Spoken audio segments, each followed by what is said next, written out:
But this is Glenn Shaver. So Yeah, I was thinking about getting them. I got a pile here that I was going to have made. Made of what? What did I do with them? I thought, What are we going to have them made of? I'm going to recopy them or have them copied. I'll get that in George and I had a stack of them. Excuse me. these are some of the things that Glenn Evrett Glass has at his house. This is Turpning Armstrong. It's what's on the title of it. This is Turpning Workbook by Don Turpning. This is Robert Shaver Genealogy, This is really interesting. and this is To Plant a Tree.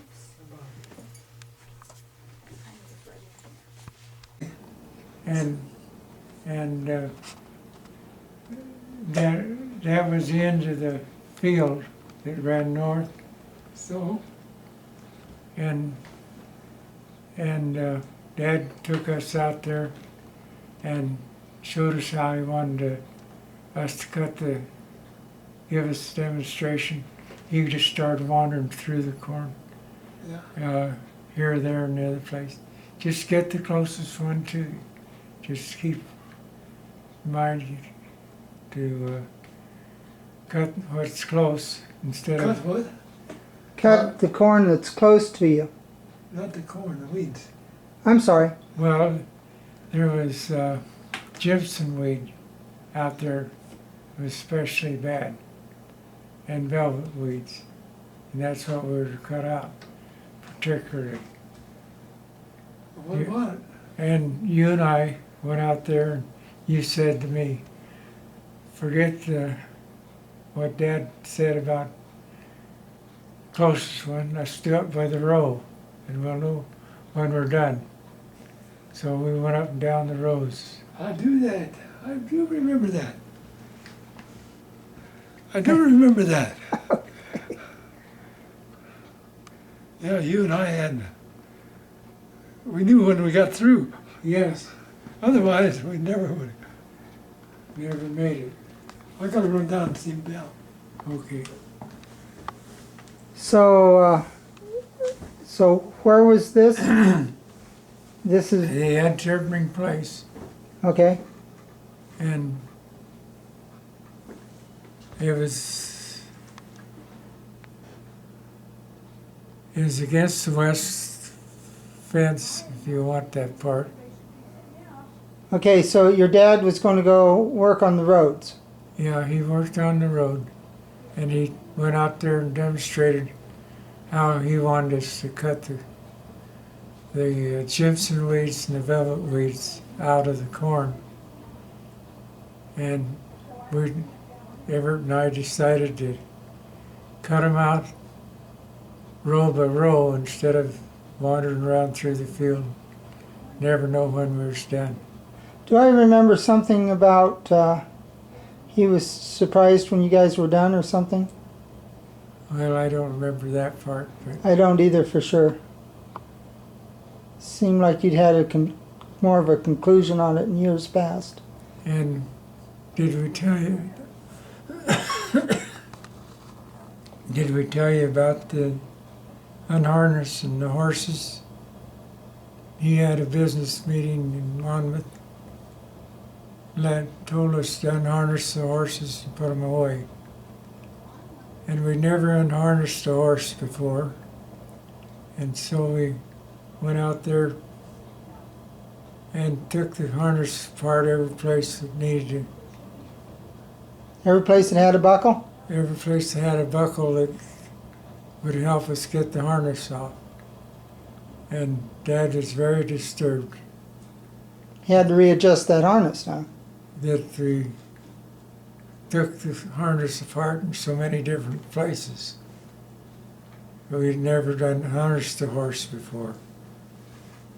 And Yeah, He well, was- I think that's he was the answer.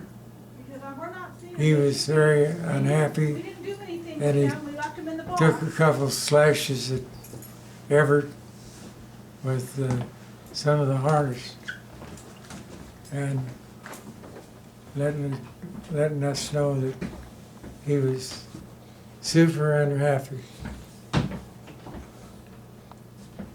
And Yuma, Colorado. This fellow out of Yuma, Colorado was a tail gunner, and he'd been over Hungary and dropped their bombs and were headed home from in World War II, and he had the glass got thick behind in his tail gunner window, and he says all of a sudden he saw this yellow-nosed German fighter appear out of the behind, way off in the distance. And he said, I knew it was a German fighter because it had a yellow hub on its end, on its nose. It's a Messerschmitt 109. And he says, as soon as I saw him, I started shooting. Well, he only had 1,200 rounds, and he shoots up about 800 or 900 a minute. And so by the time the guy got, the German fighter was in range, why he was out of ammunition. And he said, he watched him come up closer and closer. And all of a sudden, he was up close enough so he could see his features through his, through the opposing guy's windshield.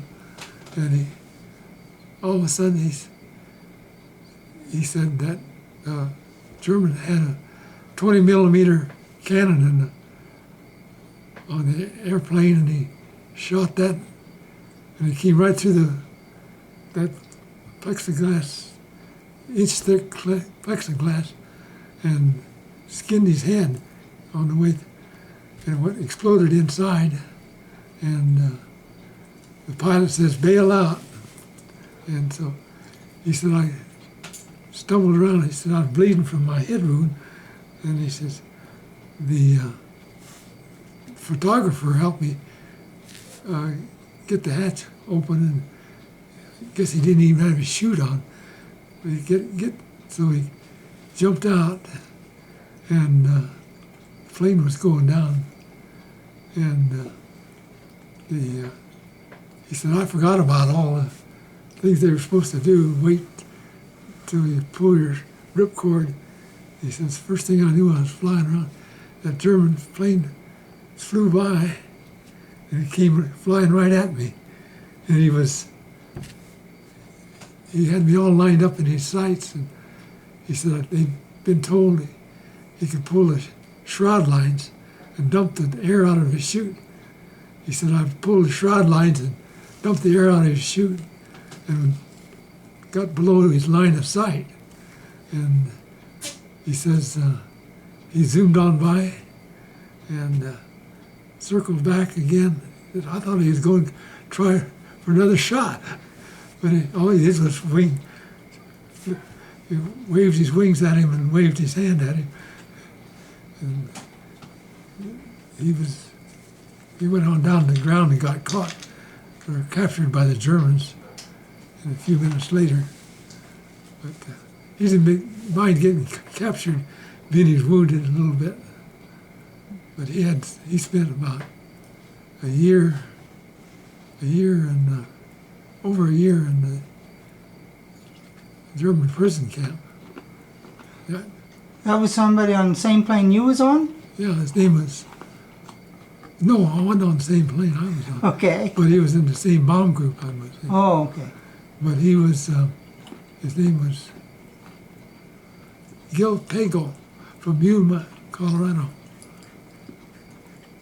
And we got to know him real well, he and his wife. He's got a farm out there, but he goes to Arizona every winter. Well, he comes to all the reunions we have, and we've had one of them here at the house. That's a pretty neat story. Yeah, there was a friend of ours that's German, and I told it to he and his wife, and she ran up, gave me a kiss on the cheek. Who was that? That was Dieter's wife, Oh, Marion. She thought it was going to be a bad story about the German.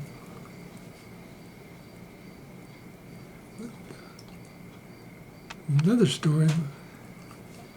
We hear all these stories from the bomb group that we have meetings and annual meetings. And another guy was a pilot. He said, I thought I'd never go on a mission. He said, I worked in the office. So he said, I kept waiting for a good mission. And he said, finally, they don't tell you where you're going until the morning of the mission. And so he had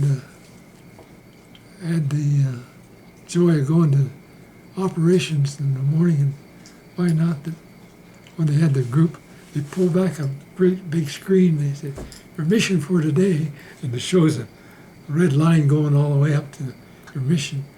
And it was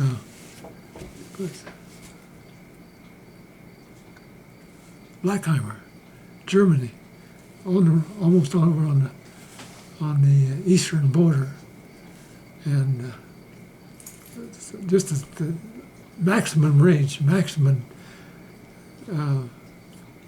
Distance. range they can go. And he says, we got over the target, and they got an engine shot out, and they started limping back towards base, and another engine started coughing, and one started going down. He said, we saw a grove of trees up ahead, and he says, we always thought that we should try to get hidden in the timber. So he says, we tried to make it to those trees. So we got over the trees and we bailed out, the whole crew. So he landed in a tree, but he broke his leg on the way down. And so he laid around up there in a tree for about 3 hours. And he says, by that time I was wanting the Germans to find me. They said it didn't take them long to come and find him. And he says they made a litter out of his parachute to haul him out. So they took him to the hospital. Well, he said one thing about it when they were packing him out. He said most of them didn't care if they hurt him or not, because he had a broken leg. And one 16-year-old German was particularly concerned about him, and he was trying to be kind to him and not jolt him around much. And he said, I remember that guy. And so when they finally got to his base, or the hospital, they Something outside, I don't know. they put him in hospital, and they didn't seem to give the Germans any preferential treatment, or more than the Americans. And so he was, being an officer, though he said they didn't interrogate him at the time. And so when he started to get healing up from his wound, why, he got called into the office of an interrogator. First thing that German interrogator offered him was a cigarette. He didn't smoke, so he says, he asked him what unit he was from, and of course they knew already. They knew already where he was from. Stragnola, Italy, in the 454th Bomb Group, and all he has to tell him was name, rank, and serial number. So the German, of course, he said, what's asking him? He says, how many people in your unit, and all this, and ask him all the questions about trying to get him off guard. he just kept giving me the name, rank, and serial number. And so finally, the German officer, interrogation officer, turned around and pulled out a dossier folder. Your name is such as what his name was now. And you graduated from Greeley High School in Greeley, Colorado.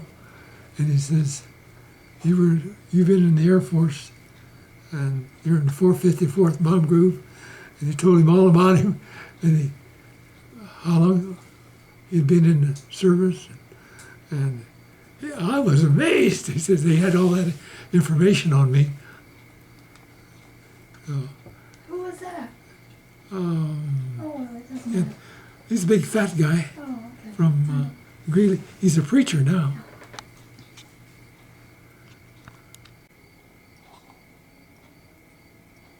Do you remember all four Yes, of I your do. grandparents? Don't you, George? That's We, You said one of them died Grandma Turpinning early. died. Cynthia Turpinning Adcock Okay. was, she was the first to die. My grandparents. And she was real frail. And mother, This would be your mother's mother. yes, she had something like asthma. asthma. And mother, the doctor prescribed some kind of cigarette that she would, and I can remember the first time I saw her smoking. I was I was amazed. too. First time how come she's smoking? And mother said that's medicine she's taking. And so, but she never did live a very vibrant life in my recollection. I remember her passing away. I must have been only 10 years old. What do you think, George? When she I passed. remember her, but that's That's about it. I remember Cynthia crying in school. Grandma died. And she, the teacher says, "What's wrong with you, Cynthia?" Well, my grandma died. Well, I never was that close to Grandma. I was more like 14 or 16 when my Grandpa Turpinning died. And George and I used to go down and see him and mow the lawn for him.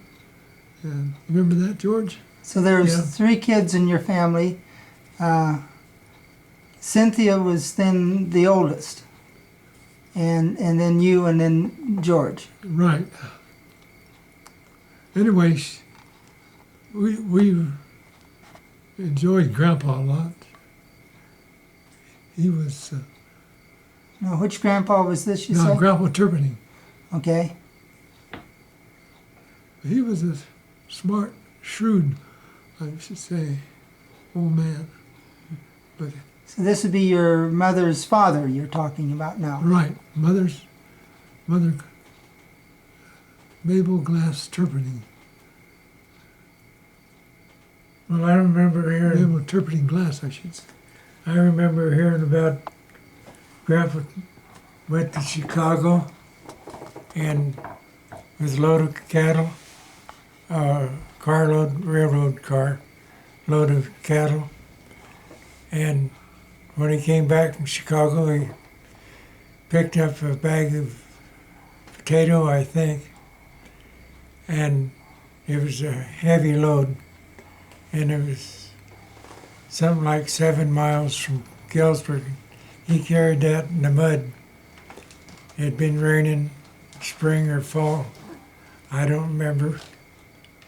And he carried that bag of potatoes home from Galesburg Who was that?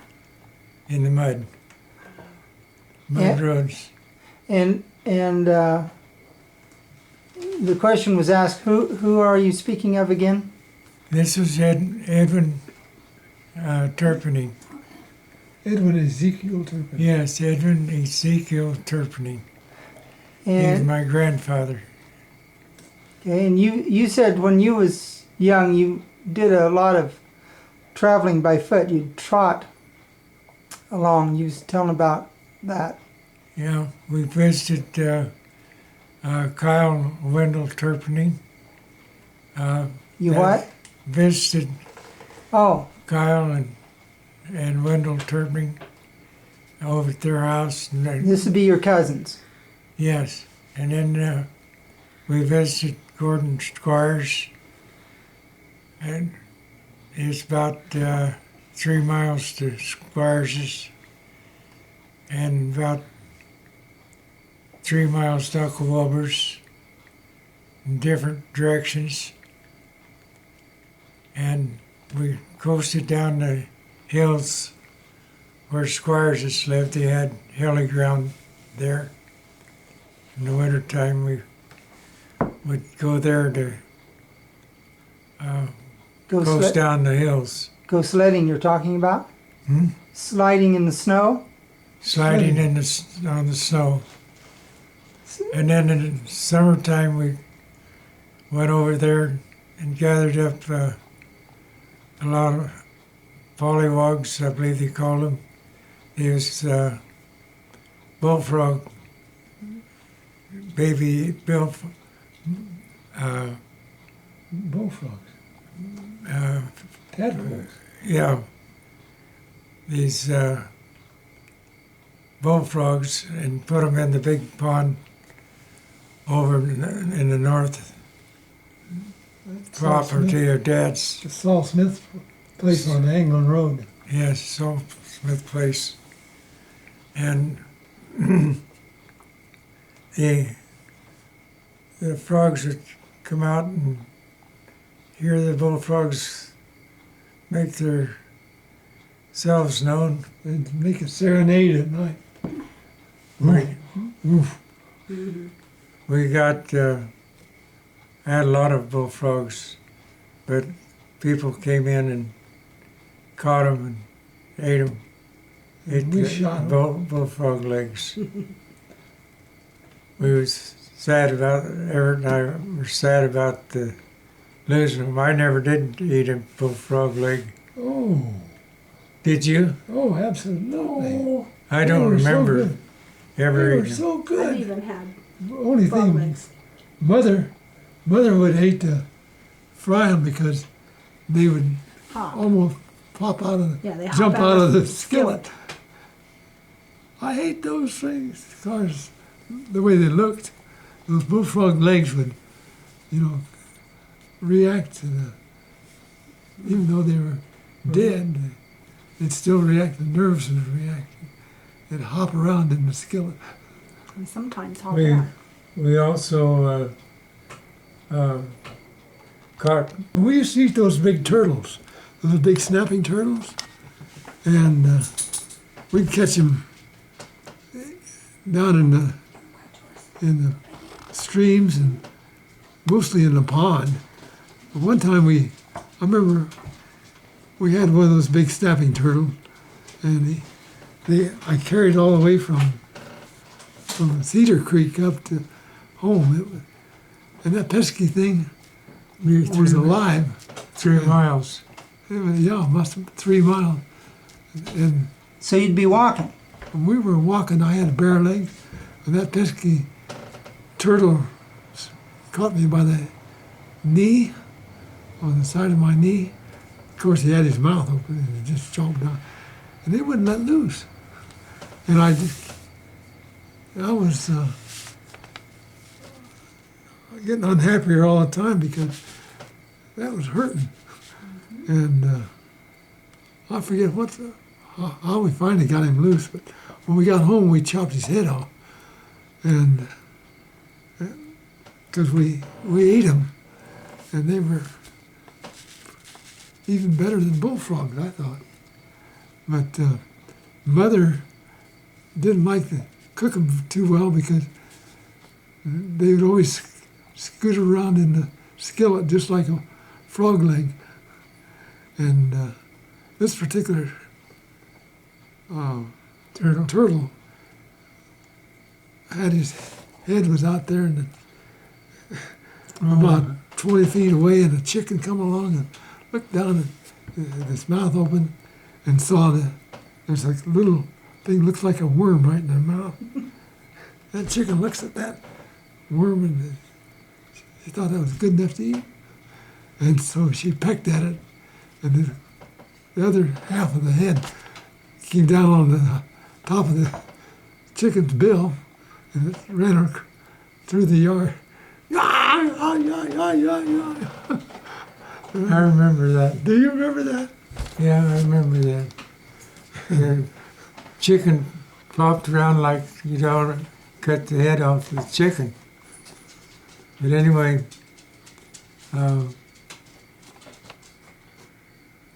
we got even with the turtle. But they would seem to have involuntary action. I remember Dad killing one. He mashed his head all up, found it over by the bayou, and he said, that turtle ain't going to go anywhere. Well, that turtle did, even without a head, frankly. It crawled back in the bayou. He goes back, where's that turtle? And we also ate eel. They're like a snake. They're good eating. They do the same thing with their bodies. They can live a long time after their heads are off. They squirm in the skillet till they're pretty well cooked. Then That would be something to eat something like a turtle or frog legs that were still wiggling when you ate them. do you remember? That's why you cooked them, though, right? That's why we cooked them. Partly. Do you remember eating eel? No, I remember having some, but as I remember that they were, we ate anything, didn't eat us first. I think we're done. Well, And did we tell about the rope being tied to the rail of the barn? I did not record that. You was telling about that you had to take a rope up. Yes, I took the rope, put it around my neck, and drooped it over the ends over my shoulder, and climbed the rope, first rope. Went up and hooked So my there was a rope already tied up there in the top of the barn, At and the you're rail. taking the rope up to put through a pulley. No, not a pulley. Okay. I just hooked my feet in the rail, and then I took my one hand and took the rope, pulled it over the rail, and pulled it through. And then I went down with, so it looked like 3 ropes hanging there. And then Evrett took the rope, and he climbed the original rope and took a knife with him and cut the original rope. Then all at once he hollered, "Grab the rope!" He dropped the rope he climbed, and then he grabbed one side of the rope on the rail and pulled it down as he plummeted to the hay that was on the ground, and he bounced about a foot and about 3 feet in the air, and I started hurrying to the side of the barn to get away from him. But he could run faster. How'd you know I was in a bad mood?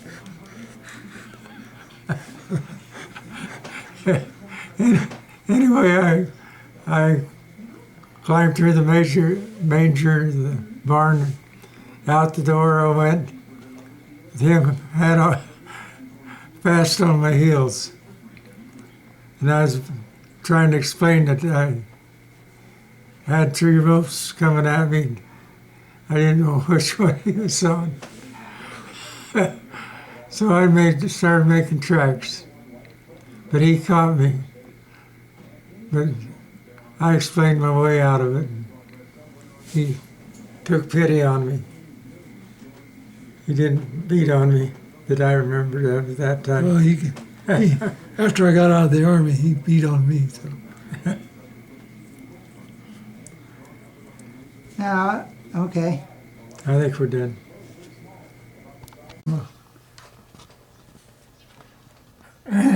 Jessamine, Look at Oh, honey. That's all right. He's fine. Go ahead and let him be natural.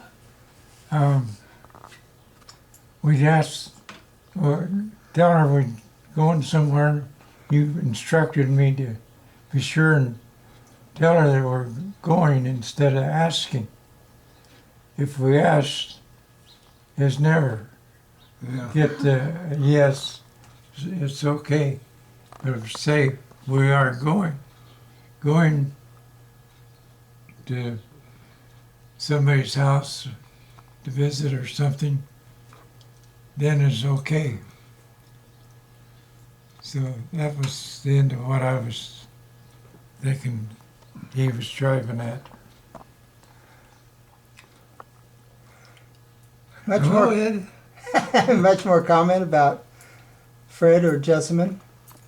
Oh, I spent one winter with Jessamine in 1937, I believe it was, or 36, because I attended the Forest Flower School, and neighbors picked me up, or I walked to school, and it was quite an experience. But my purpose to stay with Grandma that winter, what an experience it was. And I milked the cow, learned to milk the cow, and I guess I was 37, I was about just for 7th grade. And so at that young age, I was kind of the man of the house, because Grandma was not able to do very much. She was willing to go out and work in the yard and things like that. I picked up nuts. Oh, that's where you got nutty. I picked up nuts and got a bushel of hickory nuts. And Merwin Armstrong and Aunt Sarah came to visit. Aunt Sarah was Grandma's sister. And that was a bad winter as far as the snow was concerned. That's when they came. That was highlight of the winter was Uncle Hugh Armstrong and Aunt Sarah coming visiting for about 2 weeks. Enjoyed it. But Merwin came earlier, and I had all those nuts that I'd picked up, and I think I sold them for 50 cents or $1.50. He was kind of generous and gave me $1, I think, for a bushel of nuts. It's taken me all fall to pick up. But you earn those hickory nuts when you break them, because they're so hard to get the meat out of. So how much did he give you for him, you think? I think it was $1. And that was a Maybe lot of $1. money at that time, right? Oh, yeah. Yeah, It was a lot of work, too. a lot of work and a lot of money. But at least I got paid for it. So I think it was just generous. I bet he probably hauled them out and dumped them probably. Because, they're so hard to get any meat out of.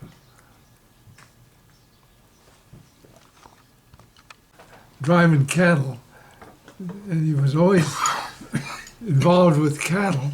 So this is Fred Glass, Fred Glass, and your grandfather. yeah, he had a hernia, and he was always disabled, and not handicapped at least, with that hernia. And one time he was riding horses. He was on a horseback. I was amazed to see him on a horse. George and I were, it was a real raw, cold fall day, and he was dressed up and on horseback.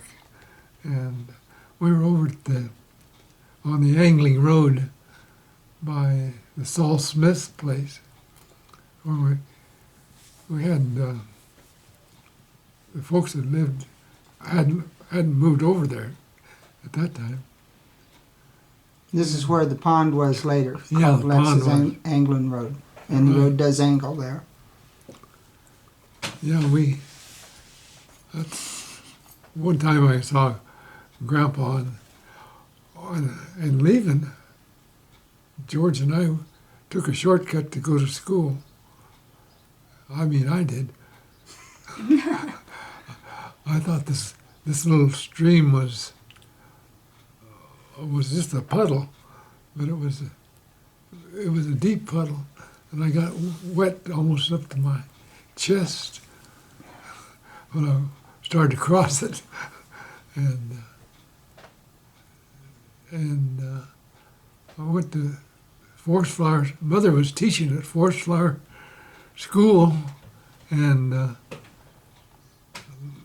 it was cold enough that everything froze, and I was walking inside of kind of like armor-plated overalls. We made it, but it was pretty chilly. End of story.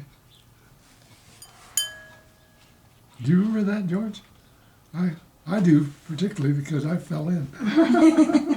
Well, Was it Philly or what was the location? Oh, we were walking up the back road. Walking up the back road from the bridge that goes across the Anglin Road up towards the hill Oh, Price's Hill. where Wayne Glass lives, Yeah. Oh, down there in the flats. The stream, what's that stream called?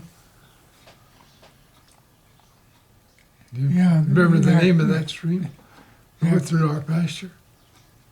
Anyway, that was the one. Go ahead. I always regretted that I didn't make some effort to buy it because Mother wanted to sell it to us. She says, you only have to pay two-thirds of the price that we're asking for it, because it'll be yours someday. And so I had invested here in Colorado and had in a house, and I thought I was a little bit overspent. But if I'd have taken my mother's intuition and advice, I'd have probably been a lot better off to bought that land from her rather than sell it to the Hans. That's what happened to it later. So what would you done with it Oh, if you I- bought it? Enjoyed it. Probably moved back there. Well, that little house is still standing. Oh, it is. Mm-hmm. The barn still? Barns are still there. Garage is still there. Yeah, we went by it probably a couple, 3 weeks ago. They almost desecrated everything around there. Mm-hmm. As far as Yeah, Yes. the pond is gone. the pond. All the funny, that part. They were such cruddy people, as far as I was concerned. All the water life on the pond and stuff, all Yeah. that stuff has disappeared. And I guess you can still walk back over, back over the hill and stuff and walk around. But the pond was what was the fun part on that place. Yeah, that was what everybody attracted. Mhm. It could have been such a delightful place, Mm-hmm. especially if it had been dug out a little bit. Yeah. Yeah. On, Oh, okay. it was One time you remember there was a it was flood. a flood, and the water was gushing through from Henderson Creek and coming into the pond. But it was so dirty coming in through the culvert and into the pond, and had to go through all those reeds and cattails. It was clear, nice and clear, and so that was another reason that it cleaned up all the water. It was a cleansing effect of the whole area, and it should never have been made into farm ground again. It was such a beautiful spot for wildlife, particularly. Oh, for sure. You could get anything. They all stopped there. I mean, it was fishing and the timber.